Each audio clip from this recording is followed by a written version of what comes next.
ছিল ভাই। আমার নবীর সঙ্গে রমজান মাসে রোজা হালতে 313 জন সাহাবা আর আবু জেহেলের সঙ্গে 1000 জনের বেশি ছিল। সারা বিশ্বের মানুষকে যদি বিশ্লেষণ করতে দেওয়া হয়, গবেষণা যদি করতে দেওয়া হয়, মূল্যায়ন যদি করতে দেওয়া হয়, রিসার্চ যদি করতে দেওয়া হয়, সবাই বলবে 313 জন কোনোদিন 1000 জনের বিরুদ্ধে জয়ী হতে পারে না। কিন্তু এই রমজান মাসে আল্লাহ পাক দুনিয়া যতদিন থাকবে কিয়ামত পর্যন্ত পৃথিবীর মানুষের কাছে নিদর্শন করে আল্লাহ রেখে দেবেন, রেখে দিয়েছেন। এই 313 জনের কাছে এই রমজান মাসের 17ই রমজান আমার আল্লাহ 1000 জনের বিরুদ্ধে 313 জনকে আল্লাহ সেই দিন জয়ী করে দিয়েছিলেন। একবার জোরে বলুন সুবহানাল্লাহ। সেই দিন মুসলমানদের কিছু ছিল না ভাই। এই রমজান মাসে বদরের ময়দানে বুখারী শরীফের 2য় খণ্ডে কিতাবুল মাগাজির ভিতরে এসেছে, ইমাম মুহাম্মদ বিন ইসমাঈল রাহমাতুল্লাহ আলাইহি তিনি নবীর হাদিসকে বর্ণনা দিয়েছেন। এই 313 জনের কাছে কিছু ছিল না ভাই। না ছিল ঠিক মতো তরবারি, না ছিল বর্মের পোশাক, না ছিল অস্ত্র শস্ত্র ঠিক মতো, না ছিল তেজ রফতার ঘোড়া, কিন্তু 1000 জনের কাছে সব ছিল ভাই। এই 313 জনের সঙ্গে কিছুই ছিল না সেদিন। একটাই জিনিস ছিল সেদিন। সেদিন 313 জনের সঙ্গে আমার আল্লাহ ছিলেন আর আমার নবী ছিলেন। একবার জোরে বলুন সুবহানাল্লাহ।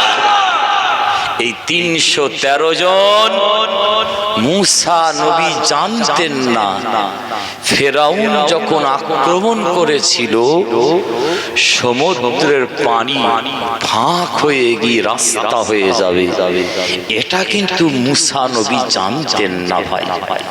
মুসা নবীর উম্মতেরাও জানতো না। মুসা নবী জানতেন, তার উম্মতেরা জানতেন আমার আল্লাহ আমাদের সঙ্গে রয়েছে, নিশ্চয়ই একটা ব্যবস্থা করে দেবে। একবার জোরে বলুন সুবহানাল্লাহ। কিন্তু ইউসুফ নবী যখন কুয়ায় পড়ে গিয়েছিল, ইব্রাহিম নবীকে যখন আগুনে নিক্ষেপ করা হয়েছিল, ইউসুফ নবী জানতেন না কেমন করে এই কুয়া থেকে আমি বাঁচবো, জীবন রক্ষা পাবে, এটা জানতেন না। কিন্তু ইউসুফ নবী জানতেন আল্লাহ আমার সঙ্গে রয়েছে, নিশ্চয়ই একটা আল্লাহ ব্যবস্থা করে দেবে। একবার জোরে বলুন সুবহানাল্লাহ। ঠিক এরকম ইব্রাহিম নবী আল্লাহর খলিলুল্লাহ জানতেন না এই আগুনের কুণ্ডু থেকে কিভাবে রেহাই পাওয়া যাবে। স্বয়ং জিবরিল আমিন, আল্লাহ রুহুল আমিন ফেরেশতা এসে বলেছিলেন, ও ইব্রাহিম আলাইহিস সালাম, কি সাহায্য দরকার আপনি বলেন। ইব্রাহিম নবী বলেছিলেন, ও আল্লাহ রহমতের ফেরেশতা, ও আল্লাহ রুহুল আমিন ফেরেশতা, ও আল্লাহর ব্যালিস্টার ফেরেশতা, তোমার কাছ থেকে আমার কিছু সাহায্য লাগবে না। আমার আল্লাহ আমাকে দেখছে, আল্লাহই ব্যবস্থা করে দেবে। একবার জোরে বলুন সুবহানাল্লাহ। ঠিক এই রমজান মাসে 17ই রমজান, আজকে 18টা রমজান আল্লাহ করিয়েছেন। এর আগের দিনে আমার নবী বদরের ময়দানে নামাজের মাসাল্লা বিছিয়ে দিয়েছেন ভাই। এখানে অনেক হাজী সাহেব বসে আছেন, আল্লাহ যাওয়ায় আরো যাবেন। এই চামড়ার চোখে 3 বার দেখে এসেছি ভাই বদরের ময়দান। আমি আপনাদের বলে বুঝাতে পারব না। আহা, নামাজের মাসাল্লা বিছিয়ে দিয়ে নবী সিজদায় পড়ে কাঁদছেন। জিহাদ শুরু হয়ে যাবে, হক না হকের লড়াই শুরু হবে, সত্য মিথ্যার লড়াই শুরু হবে, ন্যায় অন্যায়ের লড়াই শুরু হবে। সেদিন যদি 313 জন শহীদ হয়ে যেত, এ নিশ্চিন্তপুরের মুসলমান, চমকাই তালার মুসলমান, মেদিনীপুরের মানুষ, সারা পৃথিবীর জমিনে আল্লাহ বন্যওয়ালা কেউ থাকতো না ভাই। আমার আল্লাহকে সিজদা করার মতো কেউ থাকতো না। এই 313 জনের উসিলায় আল্লাহর দ্বীনকে, শরীয়তকে, ইসলামকে, আজানের ধ্বনিকে আমার আল্লাহ কিয়ামত পর্যন্ত পৃথিবীর একটা প্রান্ত থেকে অপর একটা প্রান্তে, পৃথিবীর একটা কিনারা থেকে অপর একটা কিনারায় এই 313 জনের ওসিলায় আল্লাহ পৌঁছে দিয়েছে। একবার জোরে বলুন সুবহানাল্লাহ। আমার নবী সিজদায় পড়ে সেদিন কাঁদছেন। আহা, মায়ার নবী দিনকে প্রতিষ্ঠা করতে গিয়ে কত কষ্ট করেছিলেন। রমজান মাসে আমরা একটু কাজ করলে কত ক্লান্ত বোধ করি, কত বিরক্ত হয়ে যাই। আর জিহাদের ময়দানে দ্বিতীয় হিজরিতে 17ই রমজান নবী আমার সাহাবারা রোজা হালতে বদরের ময়দানে খোদার দিন প্রতিষ্ঠা করার জন্য, আত্মরক্ষা করার জন্য মুসলমানরা জিহাদ করতে গিয়েছে।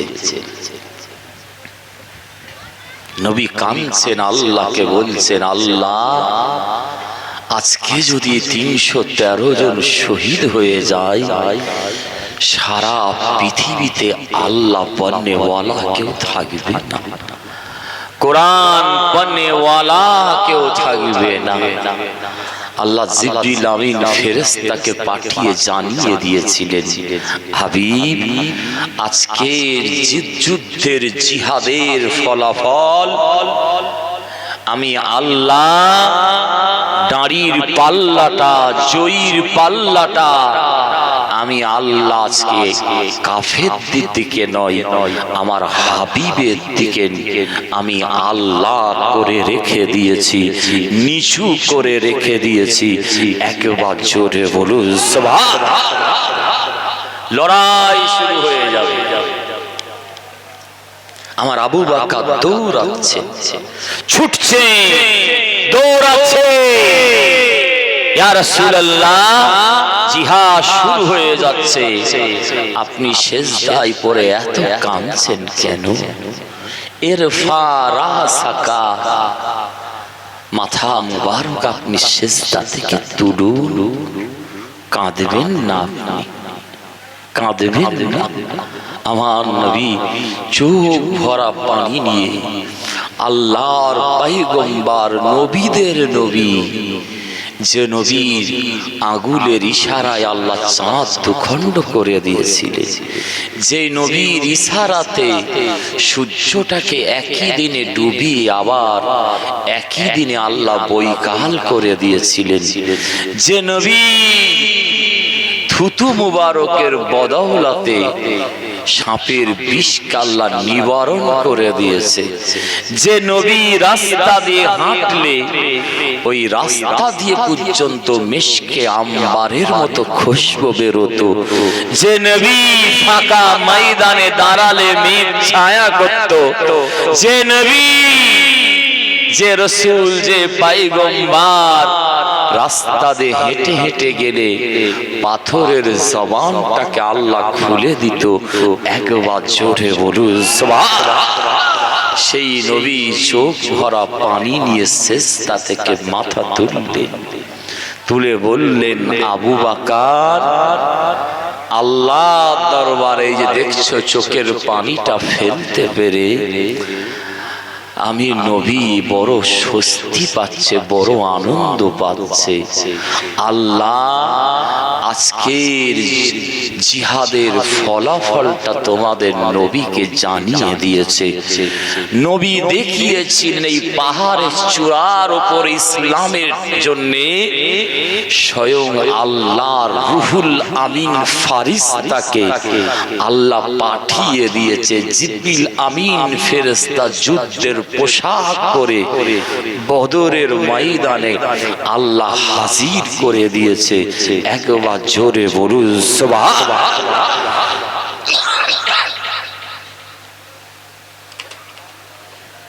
এই আমার কথা বুঝতে পারছেন তো নাকি আপনি?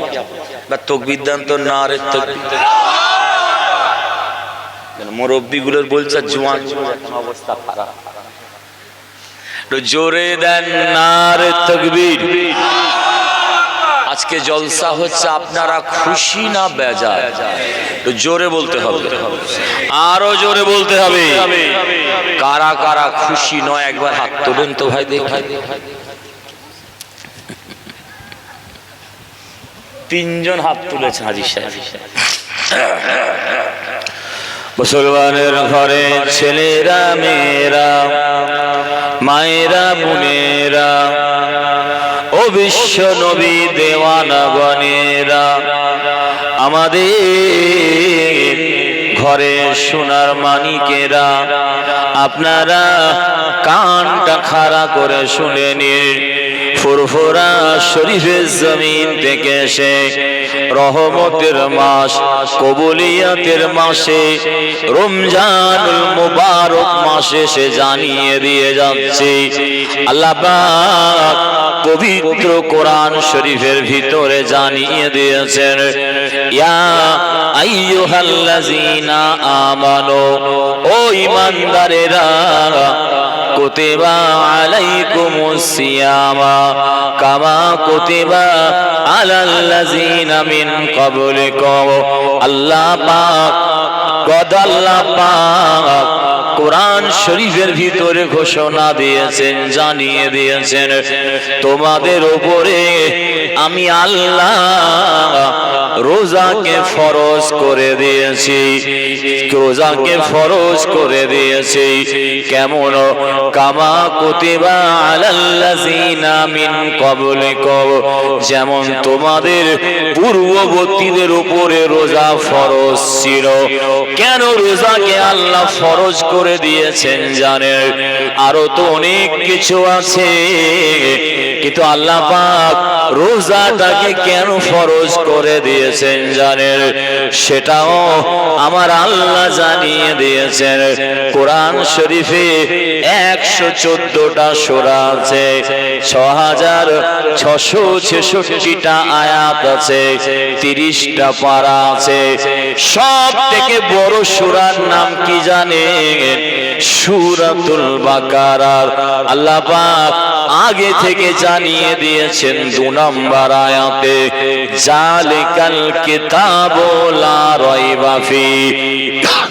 দুনিয়া যতদিন পর্যন্ত থাকবে, দুনিয়ার মানুষ, সমস্ত সম্প্রদায়ের মানুষ তোমরা শুনে নাও, সমস্ত ধর্মের মানুষ তোমরা শুনে নাও, আমি আল্লাহ কিয়ামত পর্যন্ত চ্যালেঞ্জ করছি তোমাদের এই কোরআনের 6666টা আয়াতের ভিতরে ভুল তো দূরের কথা, একটা ছন্দ পর্যন্ত নাই। আর একবার জোরে বলুন সুবহানাল্লাহ।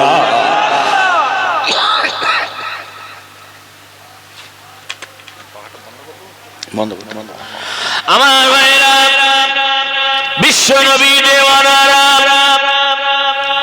ও আমাদের ঘরে সোনার মানিকেরা, সেই কোরআন শরীফে সূরাতুল বাকারার 183 নম্বর আয়াত থেকে আজকে আলোচনা একটুখানি রাখছি। আল্লাহ পাক কেন রোজাকে ফরজ করলেন আমাদের জন্য জানেন? আল্লাহ পাক বলছেন লাআল্লাকুম তাত্তাকুন, যাতে তোমরা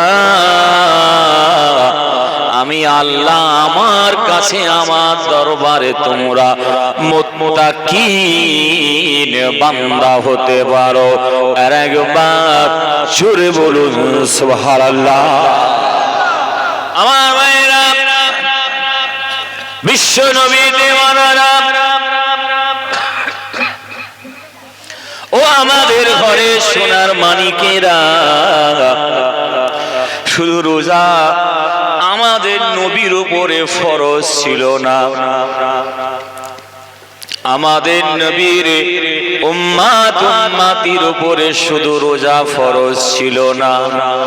এই আয়াত দ্বারা আল্লাহ বুঝিয়ে দিলেন অন্য অন্য নবীদের উপরে রোজা ফরজ ছিল, অন্য নবীদের উম্মাতিদের উপরে রোজা ফরজ ছিল। কেমন রোজা ফরজ ছিল? সিস্টেমটা একটু চেঞ্জ ছিল। কারো মাসে একদিন, কারো দুদিন, কারো 3 দিন, কারো সময়ের ব্যাপারে একটু তফাৎ ছিল। যেমন আমাদের সকলের আদি পিতা হযরতে বাপ আদম আলাইহিস সালাম, পৃথিবীর প্রথম মানুষের কথা বলছি আপনাদের, তানার উপরে রোজা মাসে 3টে করে আল্লাহ ফরজ করে দিয়েছিলেন। কটা ফরজ ছিল বললাম? জোরে বলতে হবে, আরো জোরে বলতে হবে। 3টে রোজা ফরজ ছিল মাসে। দুনিয়া জমিনের প্রথম রোজার কথা বলছি আজকে। আমাদের সকলের আদি পিতা বাপ আদম আলাইহিস সালামের উপরে প্রত্যেক মাসে 3 দিন রোজা ফরজ করে দিয়েছিলেন আল্লাহ। প্রত্যেক মাসের 13 তারিখ, 14 তারিখ আর 15 তারিখ। কদিন হলো ভাই? কোন কোন দিন? 13 তারিখ, 14 তারিখ, 15 তারিখ। এই 3 দিন রোজা বাপ আদম আলাইহিস সালামের উপরে আল্লাহ ফরজ করে দিয়েছিলেন। ও ভাইজানেরা, বিশ্ব নবী দেওয়ানারা, ও নিশ্চিন্তপুরের মানুষেরা, মায়েরা, বোনেরা, ও তরুণ তাজা যুবকেরা, আমার দাদা হুজুর কেবলার আশিকেরা, 3 দিন রোজা ফরজ কেন করা হয়েছিল জানেন? বাপ আদম আলাইহিস সালাম যখন রহমতের জান্নাতের ভেতরে ছিলেন,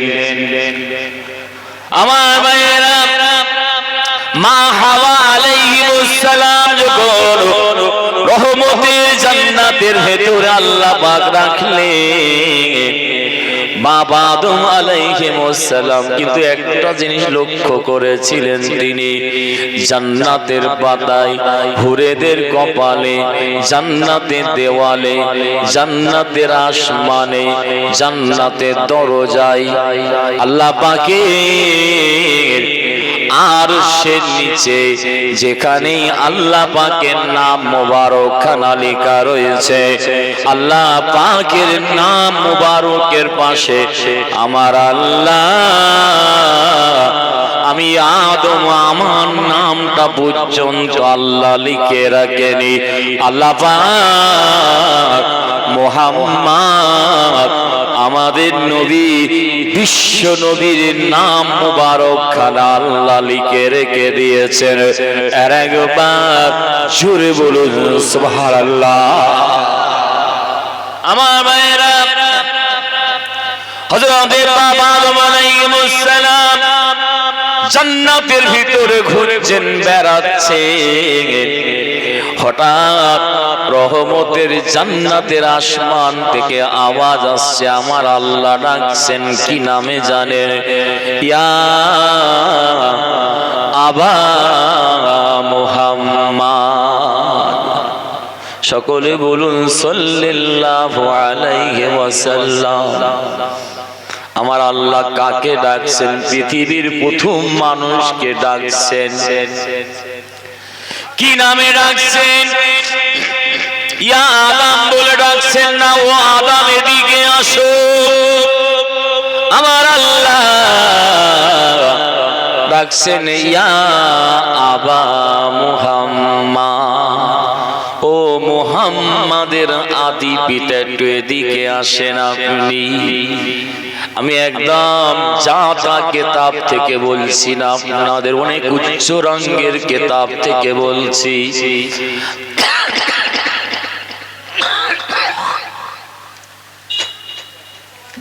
আমার ভাইরা, ইমাম হাকিম রাহমাতুল্লাহ আলাইহি মুস্তাদরাকে হাকিম বলে একটা হাদিসের কিতাব লিখেছেন। ওই কিতাবের ভেতর লেখা রয়েছে, আদম আলাইহিস সালামের মনটা খারাপ হয়ে গেল। আল্লাহ, আপনি কেন আমাকে মুহাম্মাদের আদি পিতা বলে ডাকছেন? কেন আপনি আমাকে আদম বলে ডাকেন না? রহমতের জান্নাতের আসমান থেকে সেদিন কি আওয়াজ এসেছিল জানেন? ইমাম হাকিম রাহমাতুল্লাহ আলাইহি কিতাবে লিখে দিয়েছেন, আদম আলাইহিস সালাম রহমতের জান্নাতের আসমানের দিকে মাথা মোবারক খানা উঁচু করে কাঁদছেন আর বলছেন, রব্বি, আয় আমার রব, লিমা কান্নাইতানি আবা মুহাম্মদ, কেন আপনি আমাকে মুহাম্মাদের আদি পিতা বলে ডাকেন? আল্লাহ রহমতের জান্নাতের আসমান থেকে আওয়াজ আসে। আমার আল্লাহ বলেছিলেন, ও আদম শুনে নাও, জেনে নাও, লাউলা কালামা লা খলাকতুকা ওয়ালা সামা ওয়ালা আরদা। আদম রে, আমি আমার হাবিব বিশ্ব নবীকে মুহাম্মদকে যদি সৃষ্টি না করতাম, তোমাকেও সৃষ্টি করতাম না। আসমান জমিনে আমি আল্লাহ কিছুই তৈরি করতাম না। আর একবার জোরে বলুন সুবহানাল্লাহ।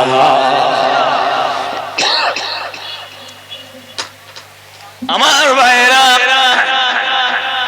বিশ্ব নবী দেওয়ানারা, ও তরুণ তাজা যুবকেরা, আদম আলাইহিস সালাম, মা হাওয়া আলাইহিমুস সালাম জান্নাতের ভেতরে থাকতে থাকতে ইবলিস শয়তানের ধোঁকায় পড়ে গিয়েছিল। আপনারা জানেন, একটা ফল আল্লাহ পাক ওই গাছের ফল খাওয়া তো দূরের কথা, ওই গাছের নিকটে পর্যন্ত আল্লাহ যেতে নিষেধ করেছিলেন। আল্লাহর কোরআন সাক্ষী দিচ্ছে, লা তাকরাবা হাযিহি শাজারাতা। আল্লাহ বললেন, লা তাকরাবা, কারবা ইয়াকরাবু কি মানে নজদীক হোনা, লা তাকরাবু মানে ওই গাছের কাছে যাওয়া তো দূরের কথা, ওই গাছের কাছে লা তাকরাবু যেও না হাযিহিস শাজারাতা, এই গাছের ফল তো দূরের কথা, ওই গাছের নিকটে যেতে আল্লাহ নিষেধ করেছিলেন। নিশ্চিন্তপুরের মানুষেরা, দুনিয়ার প্রথম সওমের কথা বলছি, আজকে রোজার কথা বলছি আপনাদের। যাতা মুহাদ্দিস নয়, হযরতে আব্দুল্লাহ বিন মাসউদ রাদিয়াল্লাহু তাআলা আনহু তিনি বর্ণনা দিয়েছেন। তানার হাদিস বলছি আমি। আব্দুল্লাহ বিন মাসউদ আল্লাহর নবীর বিশ্ববিখ্যাত সাহাবা ছিলেন। ইনি যেমন একজন মুহাদ্দিস ছিলেন, ইনি আর একদিকে একজন মুফাসসির ছিলেন, কোরআনের তাফসীর কারক ছিলেন। আমার নবীর ঘরে ছেলের মতো আমার নবীর ঘরে থাকতেন, নবীর খেদমত করতেন, ওযু করার সময় পানি ঢেলে দিতেন, মিসওয়াকের বিরাজ যাকে আমরা বলি মিসওয়াক আমার নবীর হাতে দিতেন। এত খেদমত করেছেন তিনি। নবীর ঘরে ছেলের মতো থাকতেন ইনি। সাহাবা হুজুরদের যেখানে যাওয়ার পারমিশন ছিল না, হযরতে আব্দুল্লাহ বিন মাসউদ হুজুরের সেখানে যাওয়ার নবীর কাছে পারমিশন ছিল, নবীকে ডাকতেন তিনি। আমাদের নবী ঘুমালে ঘুম থেকে আমার নবীকে তুলতেন তিনি। আমার ভাইয়েরা, ও নিশ্চিন্তপুরের মুসলমানেরা, ও রোজাদারেরা, খুব মন দিয়ে শুনো, অত্যন্ত গুরুত্বপূর্ণ কথা আজকে বলে যায়। সেই আব্দুল্লাহ বিন মাসউদ রাদিয়াল্লাহু তাআলা আনহু বর্ণনা দিয়েছেন, তিনি বায়ান করছেন, আহারে হযরতে আদম সাল্লাম মা হাওয়া আলাইহিমুস সালাম রহমতের জান্নাতের ভিতরে শয়তানের ধোঁকায় পড়ে গিয়ে ওই গাছের কাছে যাওয়া তো দূরের কথা, ওই গাছের ফলটা পর্যন্ত পেরে ভক্ষণ করে নিয়েছিল, খেয়ে নিয়েছিল। আল্লাহ পাক কি করেছিল জানেন? আদম সাল্লামের মা হাওয়া আলাইহিমুস সালামের শরীর থেকে জান্নাতের পোশাকটা পর্যন্ত সেই দিন খুলে নিয়েছিল। খুলে নিয়ে গোটা শরীর থেকে নূরগুলো পর্যন্ত আল্লাহ ছিনিয়ে নিয়েছিল। আদম সাল্লামের নূরওয়ালা শরীরটা কালো কুসরি হয়ে গিয়েছিল, শিয়া করে দিল আল্লাহ। শিয়া করে দিয়ে জান্নাত থেকে বাবা আদম আলাইহিমুস সালামকে আর মা হাওয়া আলাইহিমুস সালামকে আল্লাহ দুনিয়ায় ফেলে দিয়েছিলেন। আদম সাল্লামকে জেদ্দা নয়, সিংহলের জমিনে, শ্রীলঙ্কার জমিনে ফেলে দিয়েছিলেন। মা হাওয়া আলাইহিমুস সালামকে জেদ্দার জমিনে ফেলে দিয়েছিলেন। অনেক ঘটনা আছে, আমি কিন্তু ঘটনা আজকে বলতে চাইছি না, যে জিনিসটা বলতে চাইছি, আদম সাল্লামের শরীর থেকে নূর চলে গেল, কালো সিয়া হয়ে গেল। আদম সাল্লাম আল্লাহর ফেরেশতারা, আমার আল্লাহ রহমতের ফেরেশতারা সেদিন কেঁদে ফেলেছিলেন। ফেরেশতারা কি করেছিল জানেন? সিজদায় পড়ে গিয়ে আদম সাল্লামের তরফ থেকে, হাওয়া আলাইহিমুস সালামের তরফ থেকে সেদিন আল্লাহ পাকের দরবার শরীফে মাপ চাইতে শুরু করে দিয়েছে।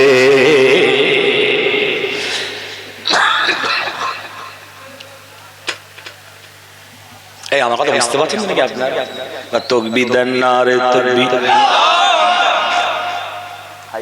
জোশ নেই কেন? একটু জোরে দেন না রে তাকবীর, একটু ঝেড়ে কাশেন না রে তাকবীর। আমার ভাইয়েরা, দুনিয়ার প্রথম সওমের কথা বলছি আপনাদের। রোজাকে আল্লাহ বড় মর্তবা করেছে গো বাবা। কেন জানেন?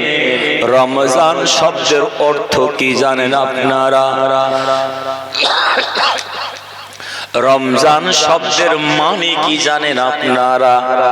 এই মানে বুঝতে পারলে আপনারা রোজা সব বুঝতে পারবেন।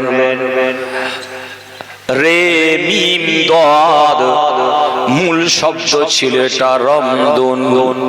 এর মানে হলো বিরত থাকা, এর মানে হলো পুরানো, পুড়িয়ে ফেলা, নোংরা আবর্জনা হয়েছে। অনেক মানুষ দেখবেন ওই নোংরা আবর্জনা গুলোকে ঝাড় দিয়ে একটা জায়গায় জড়ো করে করে আগুন ধরিয়ে দেয়। কি ভাই দেয় না? ফুরফুরা শরীফে 21, 22, 23 ফাল্গুন 3 দিনে এবছর আল্লাহ পাক রমজানুল মুবারকে আপনার আমার পীরের মাহফিল আল্লাহ করিয়ে নিয়েছেন গো বাবা। লক্ষ লক্ষ রোজাদার একসাথে ইফতারি করেছে, একসঙ্গে নামাজ পড়েছে গো বাবা। রোজাদারদের দোয়াটা ইফতারিটা আল্লাহ বিফল করে দেয় না। যারা রোজা রাখে তাদের যদি আপনারা ইফতারি করাতে পারে, আমার নবী বলেছে ওই ইফতারি করাটা তোমার সারা জীবনে যত গুনাহ করেছো তুমি, তোমার জন্য ইফতারি করাটা কাফারা হয়ে যাবে। রোজাদারকে ইফতারি করার বিনিময়ে 30 বছর, 40 বছর, 60 বছর, 80 বছর জীবনে যা গুনাহ করেছো আমার আল্লাহ আপনার আমার জীবনের গুনাহগুলোকে সব মাফ করে দেবে। আমার ভাইরা, বিশ্ব নবী দেওয়ানারা ও নিশ্চিন্তপুরের মুসলমানেরা, আপনারা কানটা খাড়া করে শুনলেন। 3 দিন জলসার পরে দেখবেন দরবার পরিষ্কার করা হচ্ছে, ঝাড়ু দেওয়া হচ্ছে, যা কিছু নোংরা আবর্জনা আছে ওগুলো দেখবেন আগুন দিয়ে ধরিয়ে দেওয়া হচ্ছে। অনেকে জানেন আপনারাও খেদমত করেছেন। রোজাটা এমন একটা ইবাদত, আমার নবী বলেছেন রোজা রাখলে রোজাদারদের গুনাহগুলোকে, রোজাদারদের আবর্জনা গুনাহগুলোকে আমার আল্লাহ ওই আগুন ধরিয়ে দিলে যেমন আবর্জনা শেষ হয়ে যায়, পুড়ে যায়, নষ্ট হয়ে যায়, রোজাদারদের গুনাহগুলোকে যারা রোজা রাখে ঠিক এই রকম রোজাদারদের গুনাহগুলোকে আল্লাহ সব পুড়িয়ে শেষ করে দেয়, মাফ করে দেয়, ক্ষমা করে দেয়। আর একবার জোরে বলুন সুবহানাল্লাহ। আমার ভাইরা, বিশ্ব নবী দেওয়ানারা খুব মন দিয়ে শোনো। বাবা আদম আলাইহিমুস সালামের জন্যে, মা হাওয়া আলাইহিমুস সালামের জন্যে হযরতে আব্দুল্লাহ বিন মাসউদ রাদিয়াল্লাহু তাআলা আনহু লিখে দিয়েছেন তিনি, আহারে আল্লাহর ফেরেশতারা আল্লাহ দরবারে সিজদায় পড়ে কাঁদে। আর আদম সাল্লাম মা হাওয়া আলাইহিমুস সালামের জন্য আল্লাহর ফেরেশতারা মাফ চাইছেন। আল্লাহকে বলছেন আল্লাহ পাক আদম সাল্লাম একটা লজ্জাস করার কারণে আপনি তার শরীর থেকে নূর ছিনিয়ে নিয়েছেন, কালো কুসরি করে দিয়েছেন চেহারা। আল্লাহ আমরা ফেরেশতারা মাপ চাইছি তার তরফ থেকে, যে আদমকে আপনি কিবলা বানিয়ে দিয়ে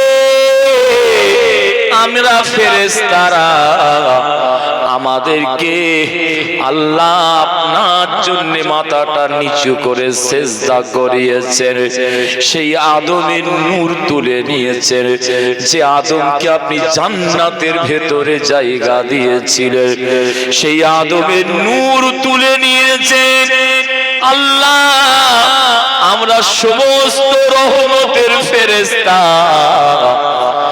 আদম আলাইহিস সালামের তরফ থেকে আপনার কাছে আমরা মাফ চাইছি, আপনি মাফ করে দেন, ক্ষমা করে দেন। আল্লাহ রহমতের দরিয়ায় সেই দিন জোশ মেরে উঠেছিল আমার আল্লাহ। কি করেছিলেন সেদিন জানেন? বাবা আদম আলাইহিস সালামের কাছে দুনিয়াতে আল্লাহ ওহী পাঠিয়েছিলেন। সেই দিন পাঠিয়ে বলেছিলেন আদমকে জানিয়ে দাও, আদমকে শুনিয়ে দাও, আমি আল্লাহ আমার জন্যে প্রত্যেক মাসের 13 তারিখে, 14 তারিখে, 15 তারিখে আমি আল্লাহ আমার জন্য যেন রোজা রাখে, রোজা রাখে, রোজা রাখে। আর একবার জোরে বলুন সুবহানাল্লাহ। সেই দিন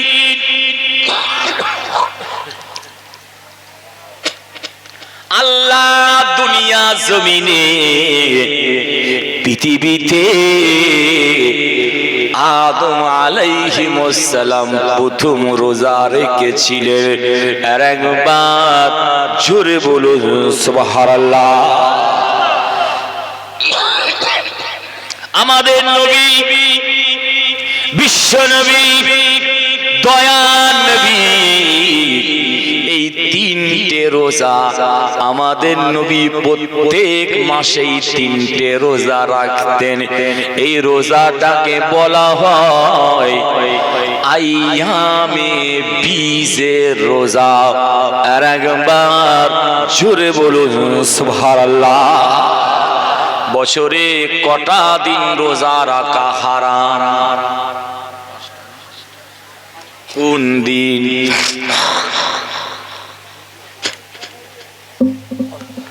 আমার ভাইয়েরা, রোজা এমন একটা গুরুত্বপূর্ণ আমল।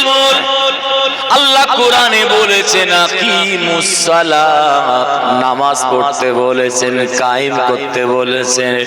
কিন্তু কোরআনে কোন জায়গায় দেখাতে পারবেন না আপনারা জোহরের কত রাকাত নামাজ, আসরের কত রাকাত নামাজ, মাগরিবের কত রাকাত নামাজ।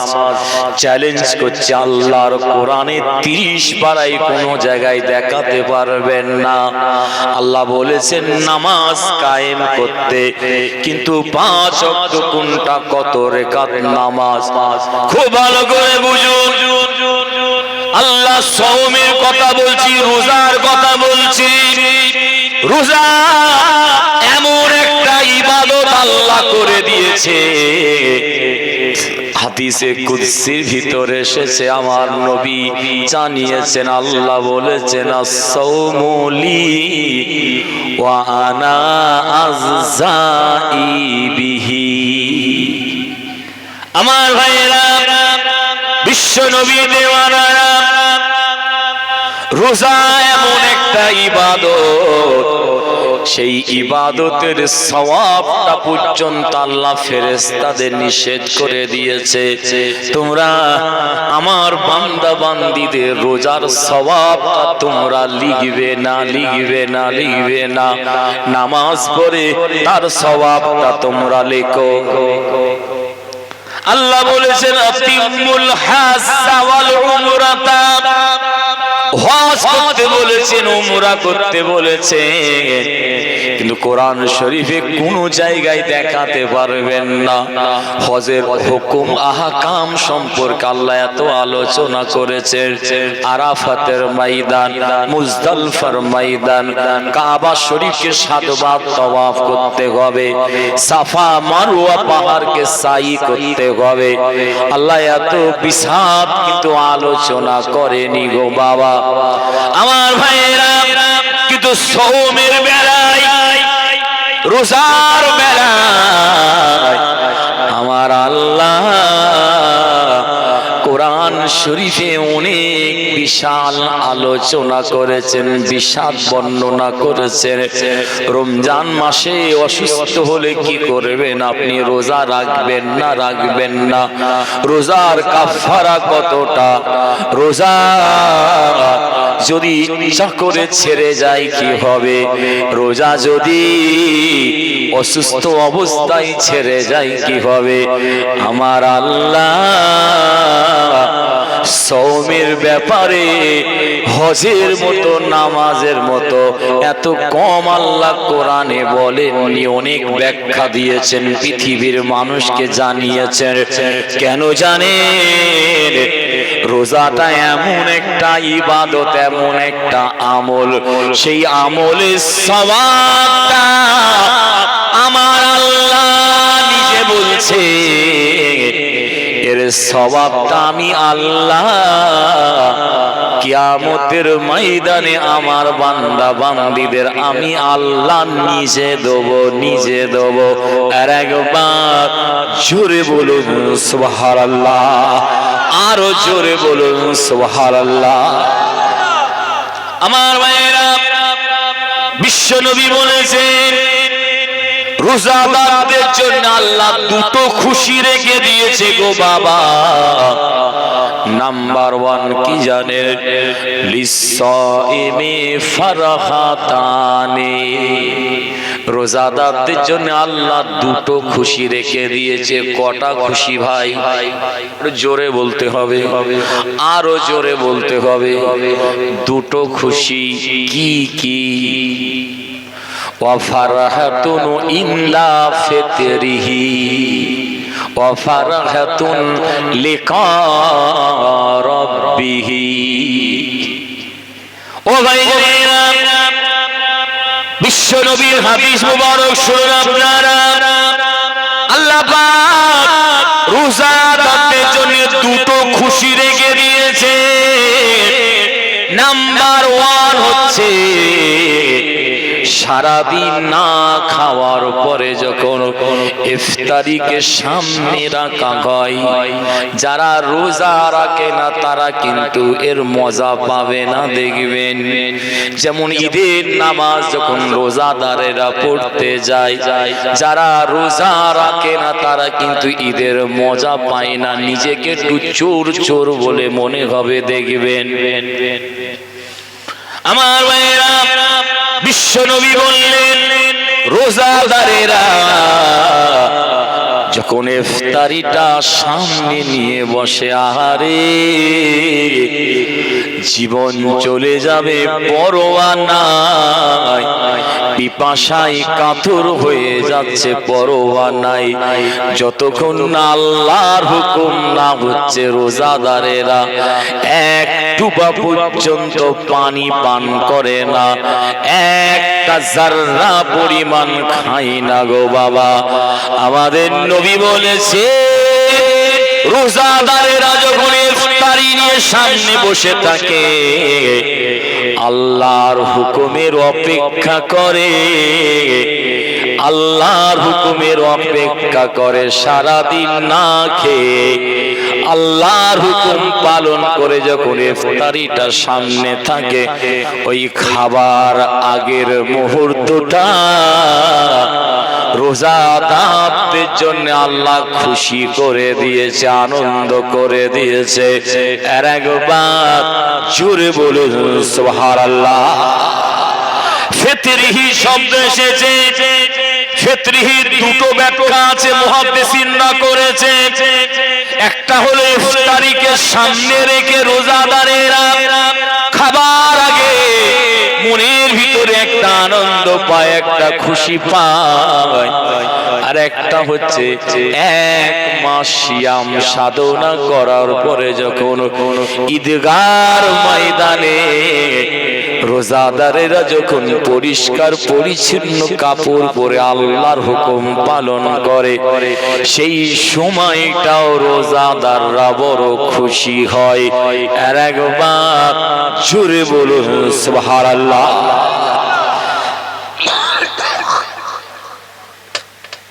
আমাদের নবী বললেন, বিশ্ব নবী বললেন দয়ার নবী বললেন রোজাদারদের জন্য আর একটা খুশি আছে।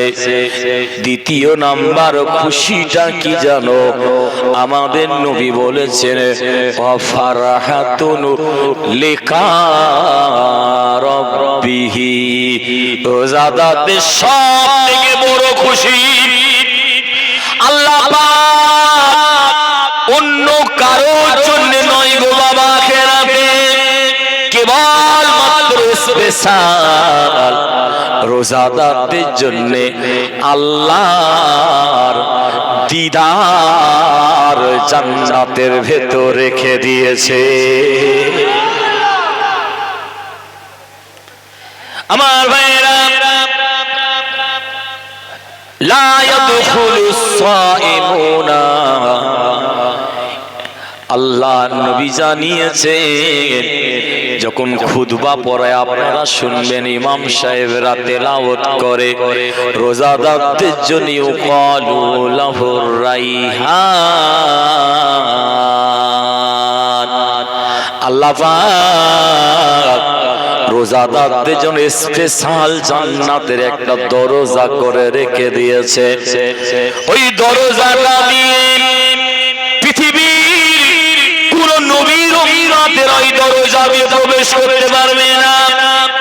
আমাদের নবী জানিয়েছে যারা রোজা রাখলো এক মাস, রহমতের মাসে যারা রোজা রাখলো তাদের জন্য আমার আল্লাহ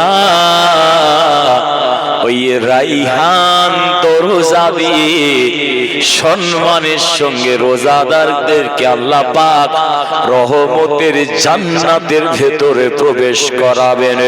আর একবার জোরে বলুন সুবহানাল্লাহ। আমার ভাইরা, বিশ্ব নবী দেওয়ানারা একটাও আজকে কোরআন হাদিসের বাইরে বলছিলাম না, বিশ্ব নবী জানিয়ে দিয়েছে এজাজার রমাদান, তোমাদের কাছে যখন রমজান মাস এসে যাবে, তোমাদের কাছে যখন রহমতের মাস এসে যাবে, তোমাদের কাছে যখন নাজাতের মাস এসে যাবে, তোমাদের কাছে যখন মাগফিরাতের মাস এসে যাবে, রমজান মাস আসার সঙ্গে সঙ্গে আমার আল্লাহ কি করেন? ফতেহাত আবওয়াবাল জান্নাত, আমার আল্লাহ খুশিতে জান্নাতের সমস্ত দরজাগুলোকে আল্লাহ আসমানের রহমতের দরজাগুলোকে রমজান মাস আসার কারণে আমার আল্লাহ খুলে রেখে দেয়। আর আমার আল্লাহ কি করে জানেন? ওয়া গালাকাত আবওয়াবান নার। আমার ভাইরা, বিশ্ব নবী দেওয়ানারা, ও নিশ্চিন্তপুরের মানুষেরা, ও আমার দাদা হুজুরের আশেকগণেরা, রহমতের মাস যখন রমজান মাস এসে যায় আমাদের নবী জানিয়ে দিয়েছেন আমার আল্লাহ জাহান্নামের দরজাগুলোকে সব আল্লাহ বন্ধ করে দেয়, বন্ধ করে দেয়, বন্ধ করে দেয়। আর একবার জোরে বলুন সুবহানাল্লাহ। সিলসিলাতি শায়াতিন, আর আমার আল্লাহ সিলসিলাতুন মানে হচ্ছে জিনজিল, শেকল বোঝেন আপনারা। রমজান মাস রহমতের মাস আসার সঙ্গে সঙ্গে আমার আল্লাহ ইবলিস শয়তানকে জিনজিল দিয়ে আমার আল্লাহ বেঁধে রেখে দেন। আর একবার জোরে বলুন সুবহানাল্লাহ। এখানে একটা ব্যাখ্যা রয়েছে, ভালো করে বুঝবেন। ইবলিস শয়তানকে আল্লাহ রমজান মাসে কি করে? জোরে বলতে হবে, আরো জোরে বলতে হবে। তাহলে শয়তানকে যদি বেঁধে রাখে তাহলে আর কেউ খারাপ কাজ করতে পারবে কি বলুন? তাহলে আপনাদের গ্রামে নিশ্চয়ই সবাই রোজা রাখে, তাহলে খারাপ কাজ হচ্ছে কি করে? তাকবীর দেন, নারে তাকবীর, আরো জোরে দেন, নারে তাকবীর। আমার ভাইরা, রমজান মাসে নবী বলেছেন ইবলিস বাঁধা থাকে। অনেক মানুষ দেখতে পাওয়া যায় আল্লাহ শরীর সুস্থ করেছে, দেখবেন রহমতের মাস রমজান মাসে একটাও রোজা রাখে না, কুকুর বিড়ালের মতো দিনের বেলা দিব্যি খেয়ে ঘুরে বেড়াচ্ছে, কোনো রোগ নাই, অসুস্থ নাই, কোনো কারণ নাই। রমজান মাসে দেখবেন অকথ্য ভাষা বলছে, গালি গালাজ করছে, চকলখড়ি করছে। তাহলে কি করে তারা গুনাহ করছে? শয়তান তো বাঁধা রয়েছে। আবার অনেকে বলে রোজা রাখিনি, ভুল করেছি। অনেক ছেলেরা বলে রোজা রাখিনি, ভুল করেছি। আর ইফতারির সময় যখন আসে তখন বলে ইফতারি না খেয়ে কি আরো বেশি গুনাহ করব, ইফতারি খাই। কিছু বুঝতে পারছেন আমার কথা? আমার ভাইরা খুব ভালো করে শুনুন, কি বোঝাতে চাইছি আমি আপনাদের। আজকে মুহাদ্দিসিনদের কথা বলছি, হাদিসের কথা বলছি। আমি আপনাদের কসাস কিসাস ঘটনা বেশি বলতে চাইছি না আপনাদের।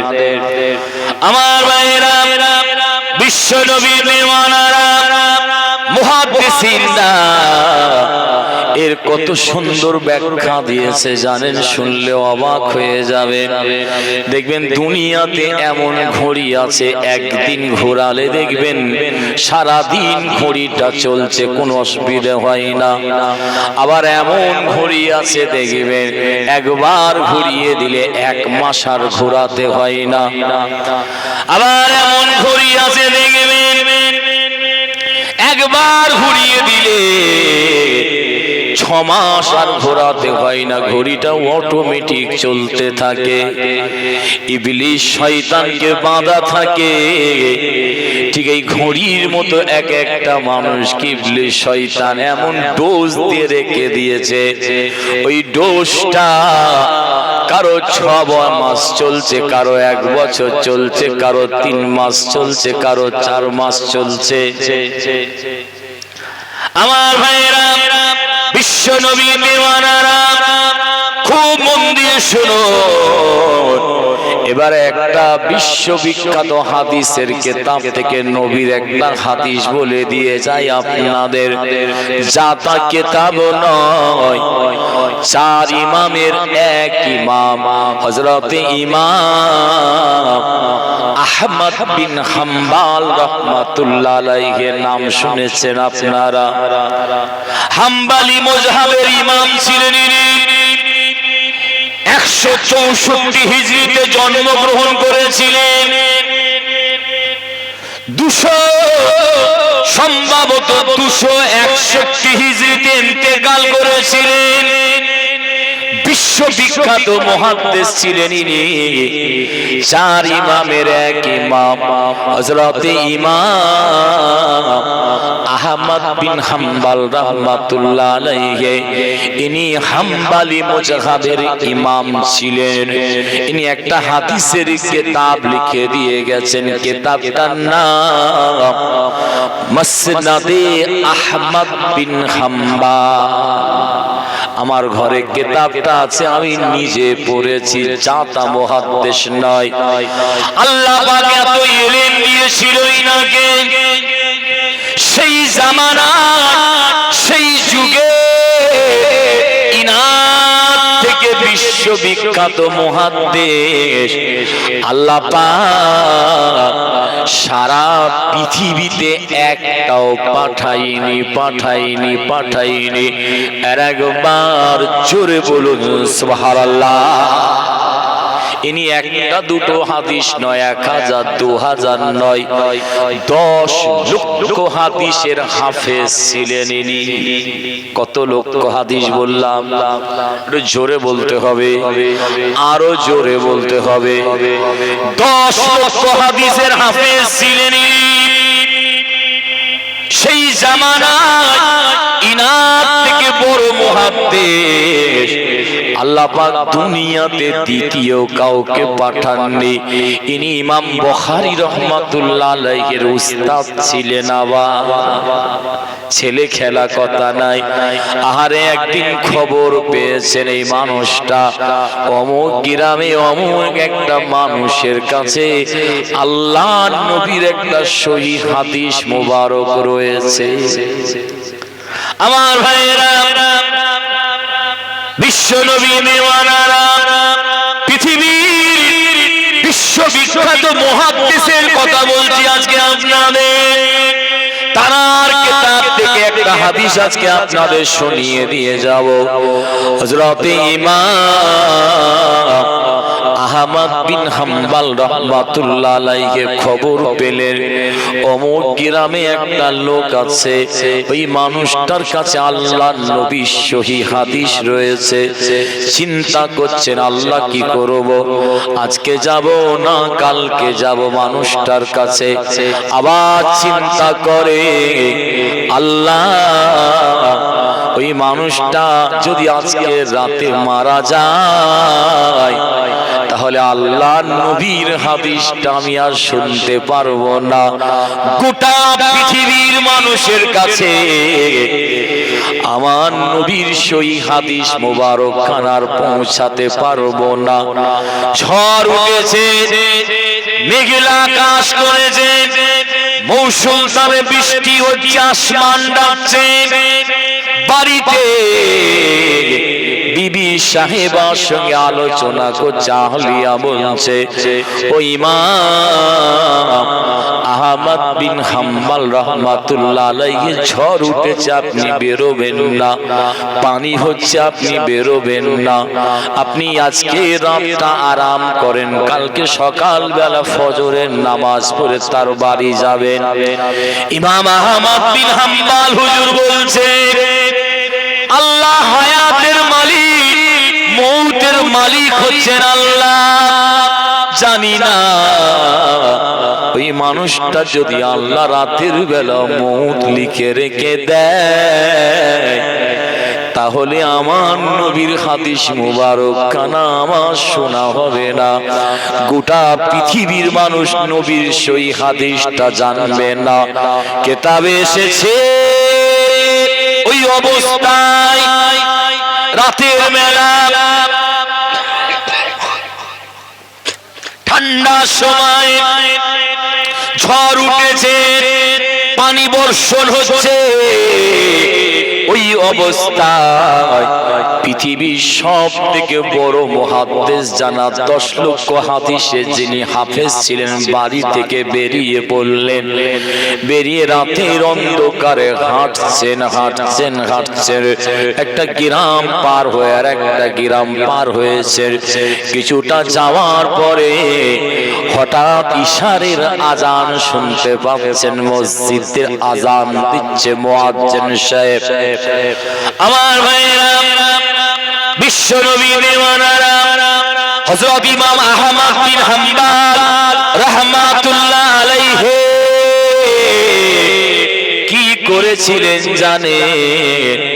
ওই মসজিদে গিয়ে ইশারের নামাজটা আদায় করলেন জামাতের সঙ্গে। নামাজ হয়ে গেল। আল্লাহ, আমি মুসাফির মানুষ, আমি তো কাউকে চিনি নাই, গ্রামে কার বাড়ি যাব, কোথায় যাব? আমার ভাইয়েরা, 4 ইমামের এক ইমাম, জগৎ বিখ্যাত ইমাম হাম্বালি মুযহাবের ইমাম আহমদ বিন হাম্বাল রাহমাতুল্লাহ আলাইহি কি করেছিলেন জানেন? মসজিদে ঈশান নামাজ আদায় করে নিয়ে মনে মনে ভাবছেন এই ঠান্ডার সময়, আল্লাহ পানি হচ্ছে, আমি কোথায় যাব? কাউকে তো আমি চিনি না। আল্লাহ এই মসজিদের সারা রাত ধরে আল্লাহর ইবাদত করে আমি কাটিয়ে দেব। কাটিয়ে দিয়ে ফজরের নামাজ পড়ে মানুষটার বাড়িতে জিজ্ঞাসা করে যাব। নিয়ত করলে মসজিদে সবাই নামাজ পড়ে যে যাচ্ছে চলে যাচ্ছে, হঠাৎ দেখতে পাওয়া যায় মসজিদের যিনি দায়িত্ব আছেন দেখছেন একটা লোক মসজিদের ভেতরে ইবাদত করছে, নামাজ পড়ছে। ওই সময় মানুষটা গিয়ে বললে, আপনার নামাজ হয়ে গেছে, মসজিদে থাকা হবে না। ইমাম আহমদ বিন হাম্বাল হুজুর নিজের পরিচয় দিচ্ছেন না, বলছেন আমি মেহমান মানুষ, আজনবী মানুষ, আজকে এই রাতটা মসজিদে আমি ইবাদত করে কাটিয়ে দেবো, আমি ঘুমাবো না, ফজরের নামাজ পড়ে খান থেকে চলে যাব। নাছর বান্দা ছাড়ে না।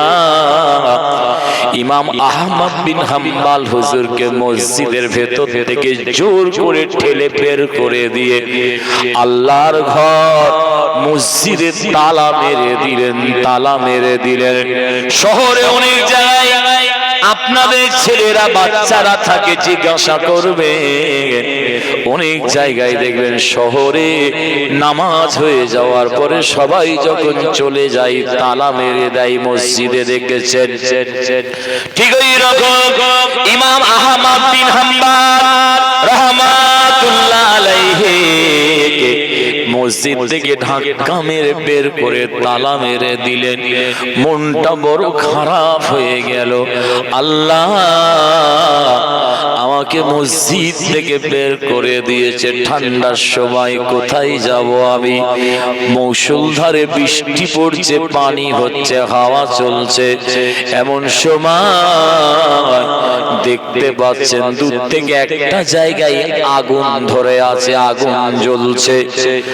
ইমাম আহমদ বিন হাম্বাল রাহমাতুল্লাহ আলাইহি চার ইমামের এক ইমাম, জগৎ বিখ্যাত ইমাম হযরত ইমাম আহমদ বিন হাম্বাল হুজুর গিয়ে দেখলেন ওই জায়গাটায় একটা রুটিওয়ালা রুটি বিক্রি করছে, চুলোতে রুটি সেঁকছে, রুটি সেঁকে খদ্দেরদের দিচ্ছে। ওখানে গিয়ে ইমাম আহমদ বিন হাম্বাল হুজুর বললেন, আমাকে একটু কি রাত এখানে সময় দেওয়া যাবে? আমি কি থাকতে পারি?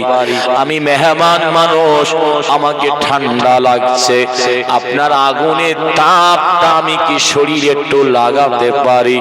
ওই মানুষটা ইমাম আহমদ বিন হাম্বাল হুজুরকে বললেন, হুজুর কোনো অসুবিধে নেই, আপনি মেহমান মানুষ, রাতটা কাটাবেন আরো ভালো হলো, আমি একা থাকলে আমার অসুবিধা হতো, আপনার সঙ্গে গল্প করা যাবে।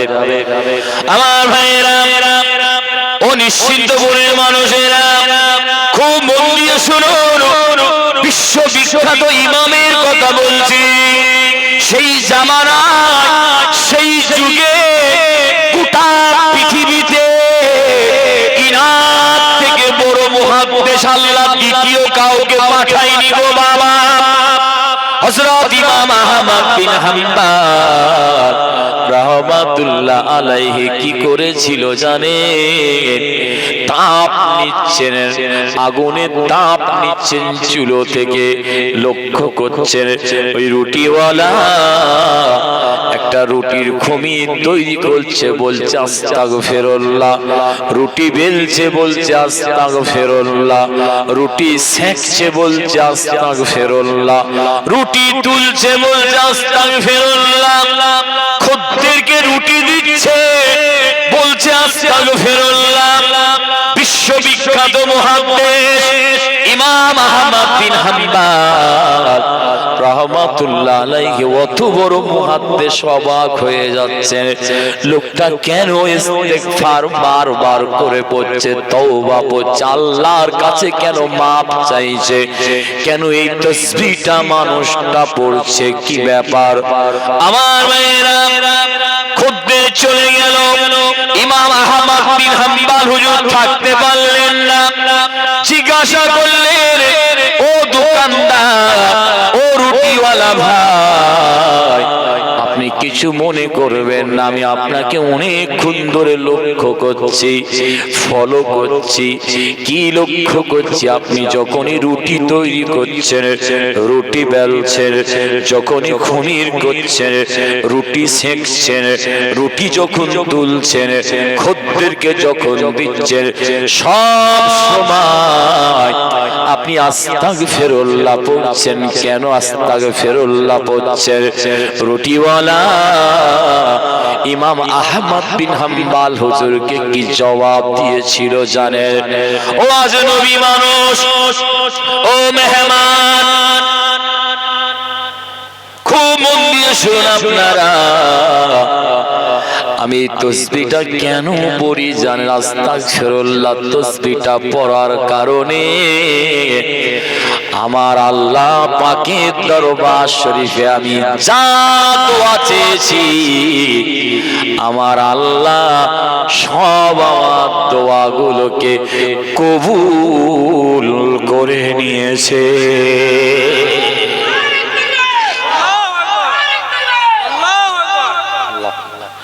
আমার ভাইরা খুব মন দিয়ে শুনে একটা আমল শিখিয়ে দিয়ে যাচ্ছি আজকে। আল্লাহ দরবারে যা দোয়া চেয়েছি আমি, আমার আল্লাহ আমার প্রত্যেকটা দোয়া কবুল করে নিয়েছে। আর একবার জোরে বলুন সুবহানাল্লাহ। শুধু আল্লাহ পাক আমার সব দোয়া কবুল করেছে, একটা দোয়া কবুল করেনি। কটা দোয়া কবুল করেনি? একটু জোরে বলতে হবে, আরো জোরে বলতে হবে। আমার ভাইরা এতগুলো কথা বলার কারণ একটাই, ইমাম আহমদ বিন হাম্বল রাহমাতুল্লাহ আলাইহির একটা হাদিস শরীফ থেকে আপনাদের একটা মাত্র আমার নবীর হাদিস শোনাবো বলে এতগুলো কথা আপনাদের বললাম। কিতাবে এসেছে হযরত ইমাম আহমদ বিন হাম্বল রাহমাতুল্লাহ আলাইহি অবাক হয়ে যাচ্ছেন। কেন অবাক হয়ে যাচ্ছে জানেন? মানুষটা যা দোয়া চেয়েছে আল্লাহর দরবারে আল্লাহ সব দোয়া কবুল করেছে, একটা মাত্র দোয়া আল্লাহ কবুল করেননি। সেই দোয়াটা কি দোয়া? কবুল হয়নি। মনের ভিতর আরো আবেগ জেগে উঠল। হযরত ইমাম আহমদ বিন হাম্বল হুজুর জিজ্ঞাসা করলেন, কি এমন দোয়া আল্লাহ দরবারে আপনি চেয়েছেন কবুল হয়নি? একটা দোয়া, বাকি সব দোয়া আল্লাহ কবুল করেছে। কি দোয়া এমন আল্লাহ আপনার কবুল করেনি? ওই সময় রুটিওয়ালা কি বলেছিল জানেন? ওই রুটিওয়ালা বলেছিল, ও আমার মেহমান আজনবী মানুষ, শুনুন, আমি জানি আমার কাছে খবর আছে, এই জামানায়, এই যুগে আল্লাহ পাক সব থেকে বড় মুহাদ্দিস কাকে করেছে জানেন? এই জামানায়, এই যুগে সব থেকে বড় মুহাদ্দিস আল্লাহ পাক ইমাম আহমদ বিন হাম্বল রাহমাতুল্লাহ আলাইহিকে বানিয়ে দিয়েছে। আর একবার জোরে বলুন সুবহানাল্লাহ, আরো জোরে বলুন সুবহানাল্লাহ। আমি একবার ওই মানুষটাকে দেখতে চাই। হুজুর আসছেন নাকি? উঠে দাঁড়ান, সকলে উঠে দাঁড়ান। তাকবীর।